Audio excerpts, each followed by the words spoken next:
पृथ्वी पर जीवन की उत्पत्ति को लेकर कई सारे सिद्धांत अलग अलग वैज्ञानिकों के द्वारा दिए जा रहे हैं, जो कि आज भी एक विवादों से घिरा हुआ है। फिर ऐसी स्थिति में परग्रहियों के बारे में और भी सटीक जानकारी जुटाना काफ़ी ज़्यादा कठिन हो जाता है। इसलिए आज भी वैज्ञानिकों के पास परग्रही जीवन की उत्पत्ति के बारे में जानकारी काफ़ी धुंधला सा है।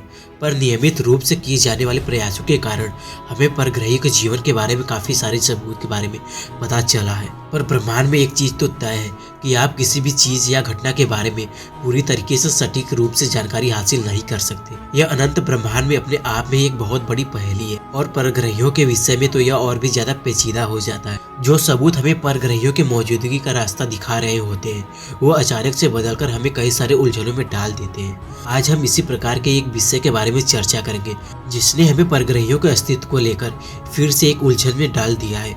तो चलिए वीडियो को अब आगे बढ़ाते हैं और जानने का प्रयास करते हैं। तो हेलो गाइज, मैं हूं अनीस और आप देख रहे हैं स्पेस गाइडर।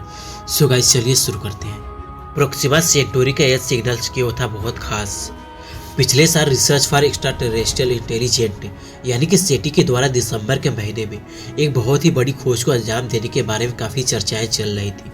सेटी के द्वारा कहा गया था कि उन्होंने एक ऐसे सिग्नल्स को ढूंढ लिया है जो कि काफ़ी ज़्यादा रहस्यमय और खुफिया है। उस वक्त इस सिग्नल्स की उत्पत्ति के बारे में ज़्यादा कुछ पता नहीं चल पाया। हालांकि कुछ वैज्ञानिक इस सिग्नल्स को परग्रहियों के अस्तित्व से भी जोड़कर देख रहे हैं। वैसे कुछ वैज्ञानिक इस खोज से काफी ज्यादा संशय में आ गए। उन्होंने इस बात से काफी ज्यादा हैरान हो रहे थे, आखिर कैसे कोई इतनी उन्नत परग्रही सभ्यता हमारी पृथ्वी के इतने पास बच सकती है। उन्होंने इस बात पर बिल्कुल भी यकीन नहीं की थी और ऐसा होना स्वाभाविक भी था, क्योंकि प्रोक्सिमा सेंटोरी जैसे सितारे हमारे सौर मंडल से काफी ज्यादा पास मौजूद है। इस रेडियो सिग्नल्स को पहली बार 2019 के अप्रैल महीने में खोजा गया था, पर इसके ऊपर व्यापक रूप से काम साल 2020 के अक्टूबर महीने में शुरू हुआ। उस वक्त वैज्ञानिक इस सिग्नल्स को लेकर काम भी कर रहे थे कि अचानक इस विषय में पूरी दुनिया को पता चल गया। खैर 1982 MS जेट वाले इस रेडियो सिग्नल्स का नाम BLC-1 दिया गया और इस तरीके से यह सिग्नल बहुत ही खास बन गया था। आखिर इस सिग्नल्स की हकीकत क्या है।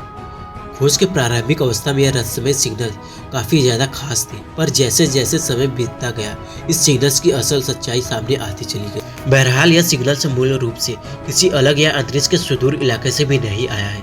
वैज्ञानिकों को पता चला कि यह सिग्नल्स कोई खगोलीय चीज से भी नहीं बना, जो कि अलग ही पहलू की ओर इशारा कर रहा था। जब वैज्ञानिक इस सिग्नल्स की पड़ताल कर रहे थे, तब प्रोक्सिमा सेंटोरी से लगभग 40 लाख से भी ज्यादा अलग अलग रेडियो सिग्नल्स के बारे में पता चला। हालांकि बाद में इनमें से ज्यादातर सिग्नल्स को मात्र एक इंफ्रारेड के रूप में करार दे दिया गया था, क्योंकि ज्यादातर सिग्नल्स दोनों ही दिशा में गति करते हैं, जो कि एक बहुत ही अजीब और एक केवल रेडियो फील्ड में आने वाली किसी गड़बड़ी के कारण पैदा होते हैं। हालांकि 5160 सिग्नल्स ऐसे भी थे जो कि प्रोक्सिमा सेंटोरी की ओर इशारा कर रहे थे, पर बाद में उन्हें भी फिल्टरिंग के टेस्ट के जरिए नकार दिया गया था। वैज्ञानिकों का क्या है कहना। 1977 में सबसे पहले वैज्ञानिकों ने परग्रही सिग्नल्स को पकड़ा था। उस समय वाव नाम से परिचित सिग्नल्स पूरी दुनिया में खास चर्चा का विषय बना हुआ था।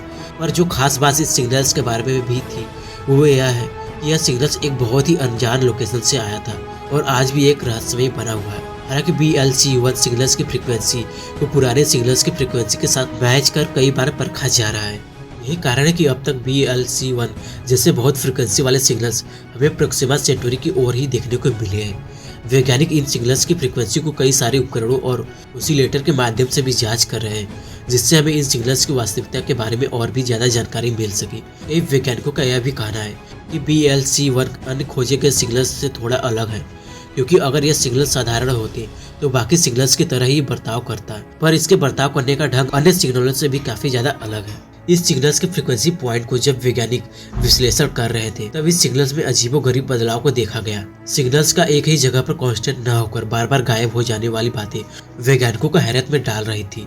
इसलिए कुछ वैज्ञानिकों के अनुसार अंतरिक्ष के रेडियो फील्ड में आने वाले बदलाव छेड़छाड़ के कारण ही इस सिग्नल्स की उत्पत्ति हो गई, ऐसा उनका मानना है। इस सिग्नल्स के ऊपर काम कर रहे वैज्ञानिकों का मानना है कि इसकी उत्पत्ति एक अनजान जगह से भी संभव हो सकती है।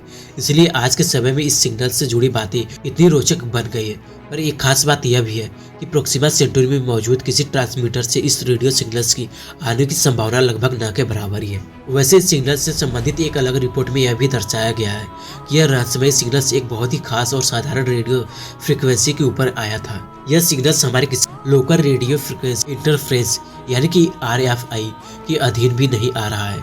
फिर कहा गया कि सिग्नल्स के बर्ताव को देखते हुए यह कहना गलत नहीं होगा कि यह सिग्नल्स किसी अन्य सौर मंडल या फिर तारामंडल से आया है, क्योंकि इस सिग्नल्स का ट्रांसमीटर शायद उन्हीं सुदूर तारामंडलों या सौर मंडल में मौजूद हो।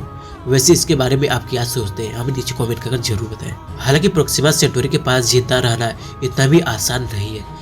वैज्ञानिकों के अनुसार इसके आसपास के वातावरण में कुछ ऐसे भी चीजें मौजूद हो सकती हैं जो कि जीवन के लिए एक बिल्कुल भी अनुकूल नहीं है। सो गाइस, आपको क्या लगता है कि क्या वाकई में प्रोक्सिमा सेंटोरी से हमें कोई सिग्नल्स मिला है या नहीं, हमें नीचे कमेंट करके जरूर बताएं। सो गाइस, ऐसे इंटरेस्टिंग वीडियो देखने के लिए हमारे चैनल को जरूर से सब्सक्राइब करें। सो गाइस, मैं मिलता हूँ आपसे एक नए वीडियो में नए टॉपिक के साथ। तब तक के लिए bye guys and take care.